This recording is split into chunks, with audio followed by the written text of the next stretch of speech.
Listeners, welcome to the source of commercial real estate. I promise we're going to talk about real estate today. We talk to the experts here in non residential commercial real estate so you can grow your business, find a competitive advantage, and use real estate to live the life that you want. I am your host, Jonathan Hayek. I'm a former public school teacher who found financial freedom through residential real estate investing, and now I invest in commercial properties, particularly small industrial properties. And today I'm talking with Austin Hare. He's a real estate investor. He specializes in the site selection for healthcare groups, and he helps his clients as well as his investors maximize returns. We just talked about his experience in American Ninja Warrior. He also has a background in professional wakeboarding, which he touched on. And today we're going to be talking about retail and healthcare and how to invest in that. Austin, thank you so much for joining me today. How are you? Yeah, thanks for having me, Jonathan. I'm excited to talk shop with you. Why don't we start out by you telling us a little bit more about your background and what your work looks like today? Yeah, so my background, I kind of mentioned it was wakeboarding, and then we started doing ninja. We've always been into health and fitness, so I actually opened up some gyms for a while, and that's when I got into the site selection component. So I was opening up fitness centers in Orlando, and I met my partner, and he ran a demographic analysis and a competition analysis. And what I found was the areas that I wanted to go to were really saturated, really high rents, lots of competition, and the areas that I didn't want to go to, that I wanted to stay away from, were actually wide open. So I was impressed with this process. I sold the gyms in 2019, right before COVID, so dodged that bullet. And he invited me to start working with him full time on commercial real estate. So I said, yeah. So we were working together both in the site selection and in the development side. And really, the site selection is kind of like a net that we cast, like a really wide net, in order to get good development deals. Would that have good returns? Take me back to 2013. I heard the story about you trying to open one of your gyms and you got hosed on the location. And that may have been the impetus for you getting interested in this idea of site selection. So I think it was kind of a failure, but tell us about that experience and choosing the wrong location for that property. Yeah, so it's an interesting story. If any of your listeners are familiar with Alex Hormozy, I was actually introduced to him really early on early in his career through this whole thing. So, anyways, in 2013, that's when we opened up the first location. Um, we did one that was convenient. It was close to my house. That one actually ended up being a really good location, and then I thought I knew everything, right? I thought I was this great business mogul, and I could find the best sites. So the next one I picked on my own, and I acquired a location from another guy, and both those locations were actually really bad. And so, it was through my own hubris that I looked specifically at income demographics. I did not look at population density at all for the second location, and we really, really struggled. And then same thing with the one that I acquired. It was just in a bad location. I got it almost for free because the guy was struggling, and so I got lucky that I got introduced to Alex Hormozy. We did the program called Gym Launch. It worked phenomenally well, and we totally turned around the underperforming gyms, and also the one that I had started doing much, much better. And so it was like that time when I was looking to do my fourth location that I realized, okay, I don't really know a lot about the site selection as much as I thought I did. So that's when I started working with my partner. We got connected through a mutual friend, and I was really excited to hear that he has an analysis, right? And so it was, you know, I made the first location was good. That gave me false confidence. I almost had to go out of business. Luckily, I met Alex Hormozy. We turned those around. Then I met my partner who helped me get really granular on the site selection process. And to be specific, what we do is what he did for me, and now what we do for specifically healthcare and retail groups is it's an overlay of the grocer anchors in the area to find out, okay, who are your ideal customers, patients, etc. Where are they already going? And then it's an overlay of the competition. So, okay, how do we get the most amount of ideal patients with the least amount of competition? I mean, that's really its simplest form. Um, and so, yeah, learning that process, I actually ended up, like I told you a second ago, selling the gyms in 2019. Nothing to do with good timing or anything like that. It's just the fact that it was at a franchise. I had got in a big disagreement with the franchisor. We did not get along. He made it illegal or whatever. He made it so that we were no longer allowed to work with Alex or Gym Launch. So he said, hey, I'm not getting a piece of this you guys aren't paying me to work with Alex. I don't get a cut. So therefore, nobody can work with Alex. And so I saw the writing on the wall. So I listed him for sale and I got out. I don't know. Is that it's a long-winded answer to your question. So tell me about that first location. You said that it was a terrible location. So looking back on it now, 10 plus years later, what made that location terrible? Yeah, and sorry, maybe I wasn't clear earlier. The first location was good. It was the second one and the third one that were not good. So what made those two not good specifically was the population densities. So we were looking at the income demographics, and we saw they were high income demographics, but we didn't do the math and say, okay, if you just multiply the income demographics by the population density, you can find areas that are like lower, quote unquote, lower income demographics, but the population is so dense that you actually have more wealthy people, right? Like that was just a thought that never went through my head. So there's a couple things. Number one, the anchor tenants were not a lot of great synergy. It was next to a Home Depot, so we thought it'd be really busy. It's not really like your exact avatar. And then the area was just not as crowded. And then same thing. The third location, not a great location. It was actually in Publix, which is great, but it was across from Universal, so a lot of transient population. And the people who lived there were a lot of the people who worked at the parks, and so not really like an upper income demographic that's going to be paying for like these personal training services, right? So the first location it was right near downtown. The rent base was not bad at the time. We got in early, and just the sheer population density made it work out. And so 2019, you sell the gyms, and I assume that's the time that you transition into healthcare. Talk about what caused you to get into healthcare real estate. Yeah, so it was my partner, the guy who brokered for me. He had been focusing on urgent cares and health cares for at the time like 10 years, and now it's been another 5. So that was like 15 years that he's been doing this, and he just had a good background in it. And so I mean, we came together and we're like, hey, what asset class specifically do we want to focus on? And so we looked at real estate, and it was like very at the time it was recession resistant. Now it's recession resistant, pandemic resistant, inflation resistant. I mean, healthcare is just a super super safe asset class. According to the SBA, like dental has the lowest default rate among all of the different sectors that they track. And so 2019 was 11 years after the great financial crisis, and we're trying to really hedge our bets and pick what we think is the smartest or the safest option. And so he had been doing urgent cares. It was a little bit more of a blue ocean because another thing, in addition to the safety, is that it's a little bit more niche, meaning like if for a developer, if you want to go after a 7-Eleven, they got a lot of people approaching them for deals all the time. If you want to go after a good healthcare group, well, it's almost just as safe, and they have a lot less people approaching them. So it's a little bit more of a blue ocean, and that's kind of how we landed on that. All right. So now we're in 2024. Tell me about typical deals that you're doing today. What are you after? So we focus on like retail healthcare. We call it multi-site healthcare groups. That we do a bit in dental. We also do some dermatology, some vet, behavioral health, urgent cares. So anything like sub 10,000 square feet is kind of our wheelhouse. And so the way that it works, like one of the interesting things about healthcare is that even though there's a growing population, or I should say patient population, they are a little bit bottlenecked and capped at their income. So healthcare has grown the spending of healthcare has gone from 350 billion in 1987 to like $3 trillion. As of today, like it's just been an insane path to growth, and it's not slowing down anytime soon.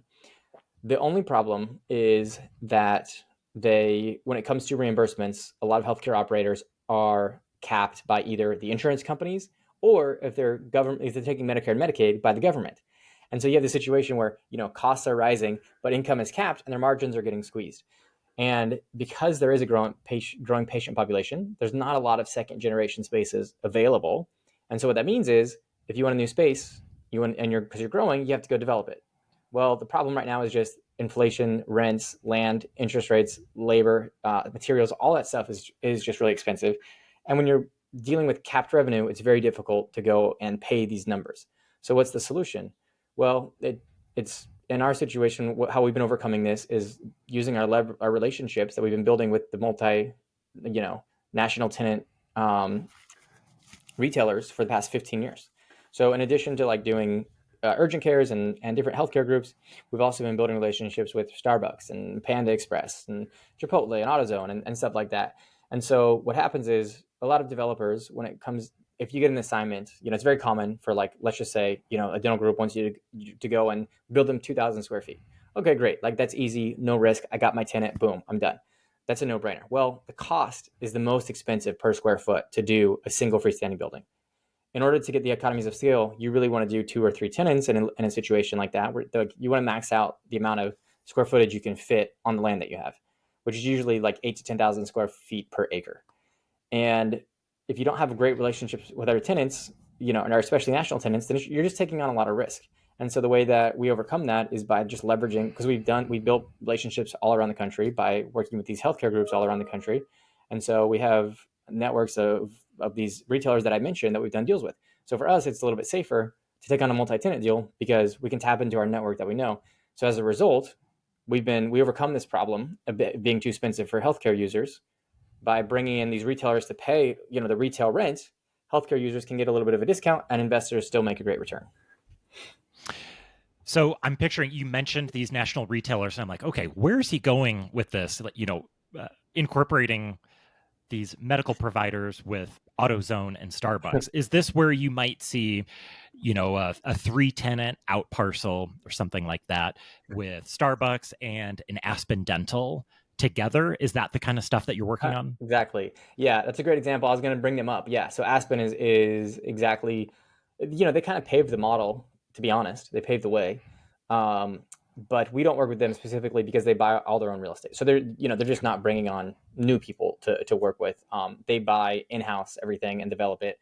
They actually opened up their own urgent care sector. Like they acquired an urgent care company because they're already taking down good real estate, and so they just thought, okay, like, we're going to buy this building. We might as well put in a great urgent care right next to the dental place, and then maybe we'll have a third retail space. And to your point about Starbucks, yeah, they love going right next to Starbucks. Like, that's perfect, because it's kind of like the same type of clientele is going to be a private pay customer for them, or patient for them. So yeah, that is. So for anybody listening, if you can visualize one of those, yeah, that's essentially exactly what we're doing. But it's open. Well, open is maybe not the right word, but like they're just private, and doing everything in house. So Talk about the evolution of these medical providers turning into more medtail, because 20 years ago you wanted to go to a dentist, you went to kind of a 70s or 80s era drab medical office building, and you went to the dentist or the orthodontist in one of those buildings. And now you're seeing more of these dentists and massage therapists urgent and cares. orthodontists, urgent cares in strip centers next to Starbucks or next to a grocery store. Can you talk about, maybe bring in your expertise in site selection? Why the evolution in the medical model this way? Well, to start high level, I think that over time, the everything just gets more customer centric in every industry. And so I mean, just look at how Amazon has made it so easy and so convenient for the customer. One click, free shipping. It's just easier and easier and easier. And so by the same token, you're trying to make it as easy as you possibly can for the consumer, right? Like, if they have to, even if it's only a block down the road, if they have to drive and get off the main drag, it's just, not only is it less convenient, but it's also, they're not going to be seeing it as much. So it's kind of those two things in at the same time. We call it drive to, not drive through. So it's like, grocery stores are great anchor tenants because the average family goes there 2.3 times a week. Really, though, this all started back in the 50s with the fast food joints. Now we call them QSRs, or quick service restaurants, but they started taking up really good real estate on the corner of Main and Main. It did really, really well. And then you had different sort of industries following them. Big banks came next. I mean, they saw how well these guys were doing, and they started getting some of the best real estate. After that was like the CVSs and the pharmacies, and then urgent cares, you see them on the Main and Main. And so now, Tony Robbins is saying success leaves clues. And dental support organizations, or DSOs, those are the multi-site dental groups. The best ones are paved the way by getting this grade A retail, like Aspen Dental. And as a result, like, them, they kind of have become almost like a household name. And so the reason is just because the convenience for the customer, and then when they're driving by, they're seeing that over and over and over again. What we like to say is that you should view rent as a factor of marketing, meaning you can go recessed in these back areas. You can absolutely pay for direct mailers or digital marketing or Google ads, but those are bidding platforms, they're auction. And so over time, they're only going to go up. And so it's just like the combination of the customer seeing you over and over and over again, and then having that convenience of not having to go out of their way. you know that's where the future is going. That's what we help coach people through. That's how we run our analytics. But yeah, it's just really, it's stacking the deck in your favor is the goal. I imagine everyone would love to be the out parcel to a grocery store next to a Starbucks. That's kind of the ideal spot to be. But I imagine those spots are hard to come by. They're expensive, and not everyone can afford to go there. So, what other factors do you consider if you're talking to a dental group or somebody else who says, "Yeah, we want to expand. Help us choose the right site." What other kinds of sites are you considering?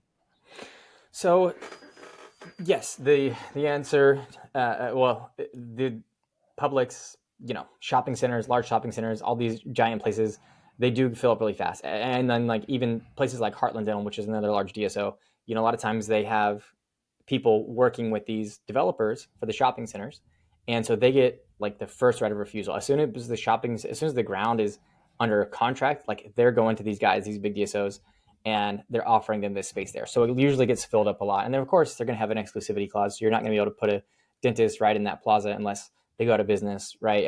Or they relocate and you take it over. So really what we try and do is like, how do we piggyback off of that traffic, the foot counts, the publicity, like all the people that are going there. And so we'll look for spaces. Like if we identify an area where there might be two grocery stores in the same corner, right? So it's like if they're on the northeast and the southwest corner, maybe we'll go to the northwest corner where it's across the street from the Aspen or the Heartland or one of these big DSOs, or even just another dental group.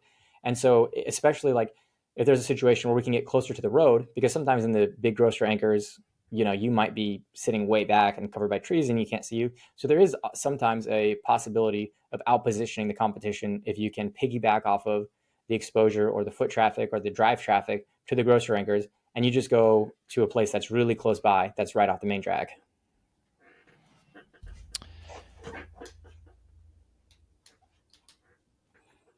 And another thing too, asking about cheaper rent, not everybody has to go retail, right? So we kind of try and look at everything situationally. We stay away from like the medical condos personally, like especially if like they're on second stories or third stories and you're buying just an individual office, like those, it's hard to see a long-term future in our opinion. Not saying they'll go out of business, just it's not really our wheelhouse. But like just because it's medical doesn't mean it's a no-go. So like sometimes people will take offices that are a couple roads back because it's a great deal, and then you can put that money into marketing to make up for that. Or sometimes it's a group that doesn't necessarily need direct retail. So like sometimes we work with specialties that are referral based. If you're referral based, there might be a great opportunity to buy the real estate, because it's a little bit cheaper. It's not quite grade A, but you as an operator are getting a lot of your leads from maybe general practice or general, dentists that are referring a lot of their business to you. So in those situations, you can save a little bit of money too. Are you able to make development deals work today with where land costs are, the cost of construction, and interest rates? Yeah, you can absolutely. There's a little bit of financial engineering, but you know, it's kind of interesting. I'll give a little bit of a long-winded answer, but in 2020, I thought real estate was going to crash because of COVID. I was like, oh, let's sit on the sidelines and let's wait. Never crashed.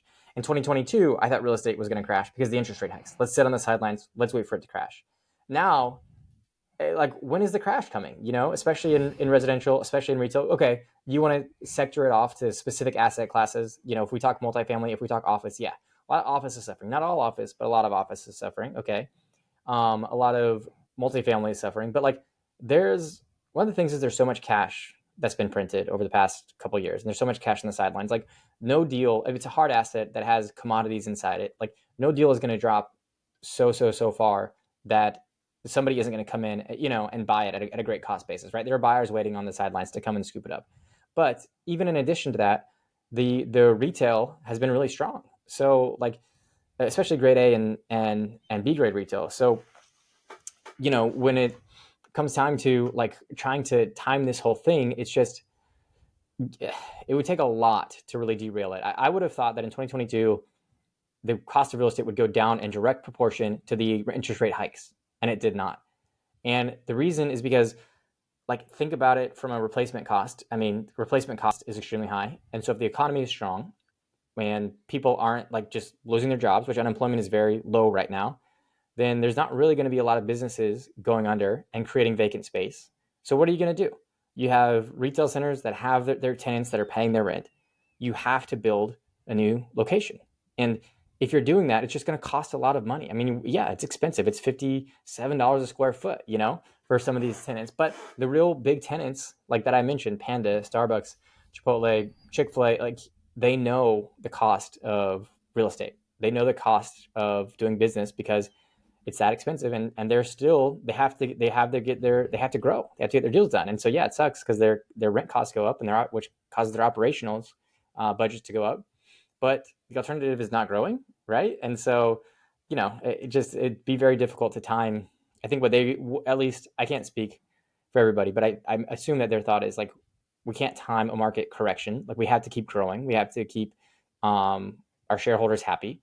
And so like the only option is just to pay the high rents. And the way that we do that is a little bit of financial engineering. So we utilize refinancing. Like if we're doing, we're doing one project where our cost is like 4.5 million. So we're putting in 1.5, we're borrowing 3 approximately. These are round numbers. And when it's all said and done, it should, it'll be worth close to 5.96 million.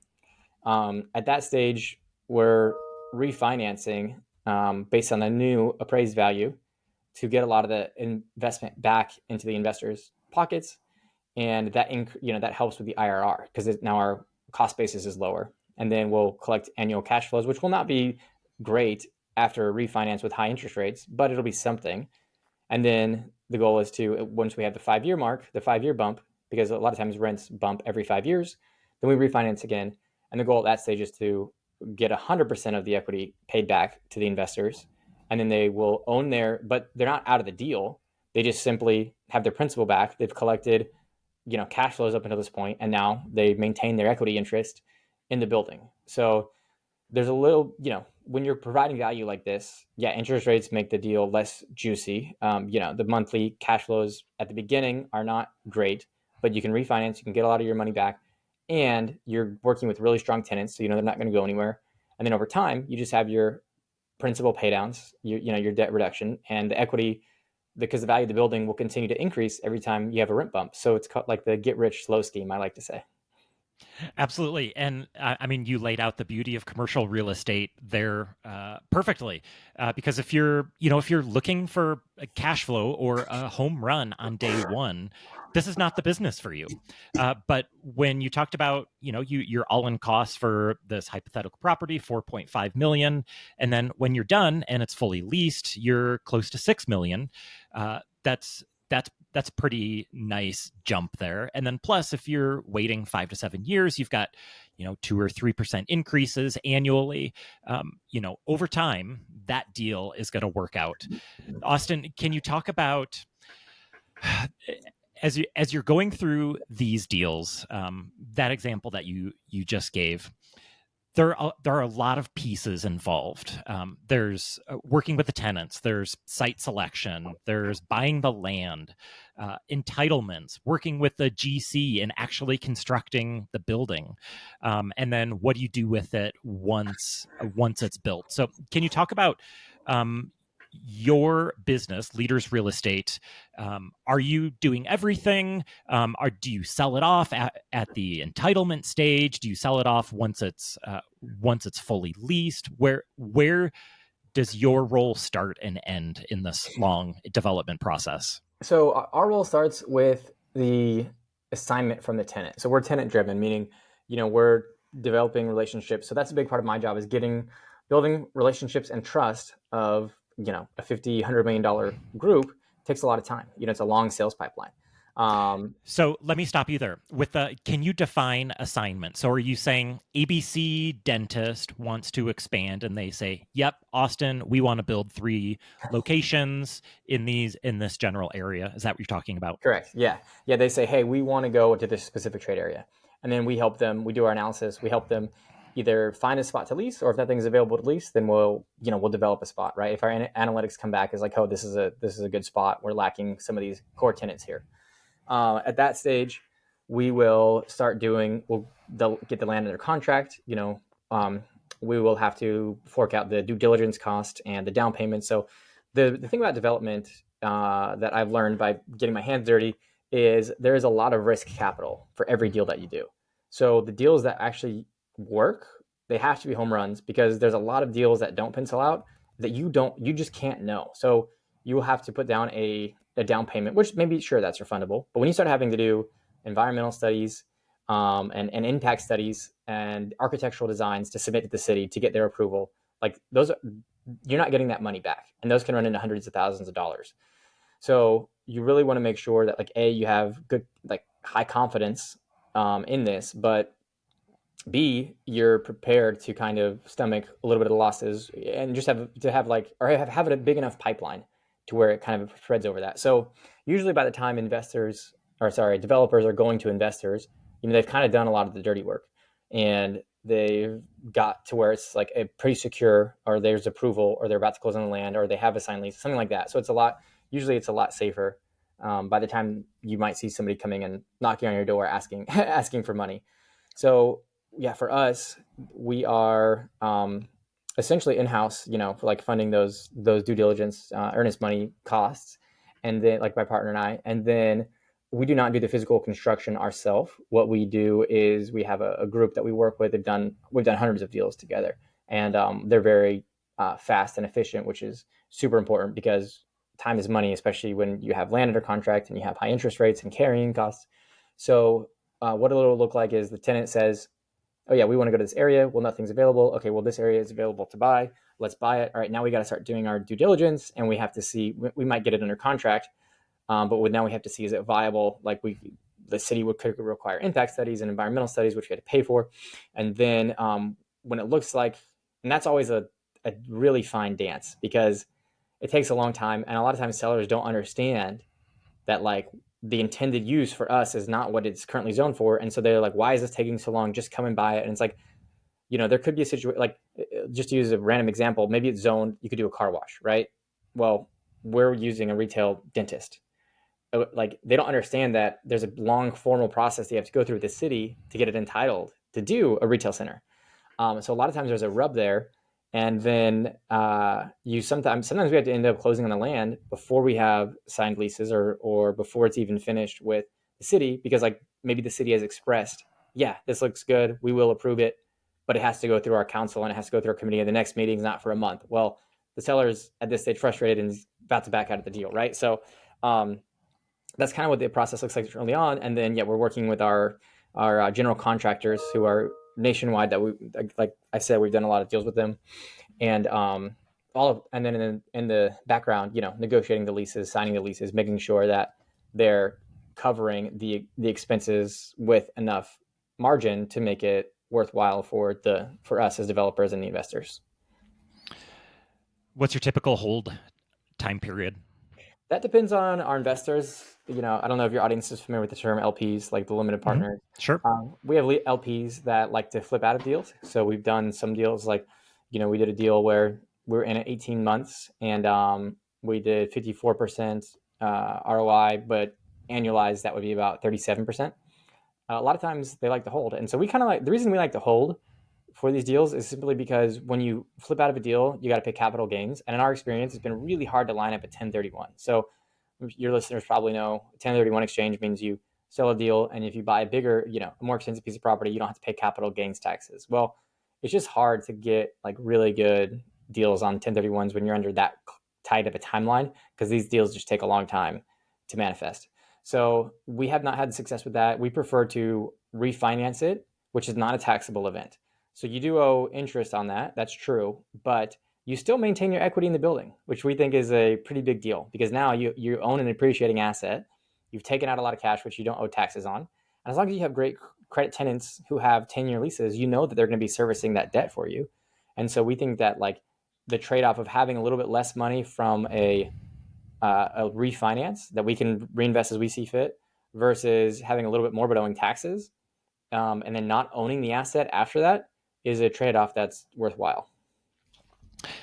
You had mentioned in your process that you and your partner take on a lot of the entitlement risk before bringing investors on. I know that's a big risk in development is entitlements and working with the city or county jurisdictions, and that kind of being an unknown and having a lot of unknown costs there. But it sounds like you and your partner take on that risk before bringing investors on. Would you, if limited partners are considering development deals, because sometimes the IRRs can look kind of juicy on development deals, and that is partially because there is so much risk involved. Yep. A lot of development operators want to bring on investors for that entitlement process. They want investors to pay for earnest money deposits for land and soil tests and environmental studies and traffic studies, and they're taking on a lot of risk. Would you caution limited partners when they're being asked to take on some risk in entitlements? Well, I think every bucket of risk has its correlated returns. So it's not that I would say yes or no. I would just say all dollars are not equal. Meaning, if I'm like, if I, even for us, right? Like if we're raising money for a deal and we're going to use that money for the due diligence cost, they're going to be getting a higher return because the risks are higher, right? So, like, to use an easy example, sometimes you have these bridge lenders who they loan out money, at 12% interest, and that would be the gap to fill the gap between what you can get financing for from a bank and then what you would normally raise the money for. So instead of raising money from investors, they'll say, hey, we'll loan you the 25-30% down payment and at 12%. Okay, that's your typical limited partner stake. Well, for these same bridge lenders, if they're going to be doing the due diligence costs, then that number bumps up to 20%, right, as an example. So I think that, yeah, if you're going, there's nothing wrong with investing in the money early on, but the payout, like you should get a higher percentage of the profits for that risk factor. Any other risks that potential limited partners or general partners and operators excited about development should be aware of if they're considering this kind of thing? Biggest risk is just the tenant. Like, you know, it's really hard. I mean, CVS is closing several hundred stores right now. A lot of the retailers that we thought were like super safe are um, changing direction. So I think like getting to know the tenants that you're going to work with like as much as possible, because they're not even going to be transparent with you about as a developer or landlord as all the stuff negative stuff that's going on behind the scenes. Why would they want to show a position of strength? So I would say that's the biggest risk, is just like knowing the tenant. And the reason, that's like another reason to be cautious of that, is because if you are, let's just say you get a great group, call it, CVS, right? Like we just referenced, they're paying $65 or $60 a square foot. That's awesome. They signed a 10-year lease. Well, in 10 years, they don't renew, but you build under like you ran your numbers based on a 60 square foot rent. And now all of a sudden it's a second generation space. Nobody else wants to come and pay that much money. And so it's like, you're risking not being able to have that replacement cost. So that's the thing that I think you just need to be really careful about. And honestly, like we're throwing around big names like they're nothing. Like there's a lot of deals that are a lot smaller, just like mom and pop hair salons and fitness centers, right? Like I used to be in it, and that sort of thing. Like those are the ones that like franchisees, right? Like you see McDonald's or Jersey Mike's or something like that, and you think, oh great, but it's actually owned by a franchisee, and the lease is only backed. It's only as strong as that individual franchisee. So those are just definitely risks that I would be considerate of. What are your ideas to mitigate some of those risks in the long term with tenants? Well, that's why we just try and build the relationships with them, and use a lot of the same groups over and over again. So like we're working with a dental group. They've got like 17 locations. We've done a handful of deals with them. Their financials are strong. They're growing pretty well. We've done a handful of deals with Starbucks. They're not going anywhere anytime soon. We know that they've recently switched their footprint to only having drive-through. So they closed down a bunch of stores that were like inline spaces because they couldn't do a drive-through. So they're switching their business model around. But as long as you have a drive-through space for them, you're safe. So yeah, it just comes down to due diligence and really knowing the team. And I don't know how to coach that necessarily, not off the top of my head, but that's like the important part is if you can have a personal relationship with them, so you can kind of get the inside scoop as much as you can on the business and what they're planning. Austin, this has been a great conversation. I've really enjoyed hearing from your perspective, your experience, and developing these med tail spaces. If listeners want to connect with you, where would you like to send people? Yeah, I'm pretty active on LinkedIn. So my first name, Austin, like the city, hair like on your head. Check me out on LinkedIn, shoot me a message. And yeah, I'd love to connect. Austin, thank you so much for joining me today. Thank you. Listeners, if you enjoyed this conversation, reach out to either one of us. We obviously love talking about commercial real estate. We would love to connect with you. Thank you so much for listening. We appreciate you. Until next time.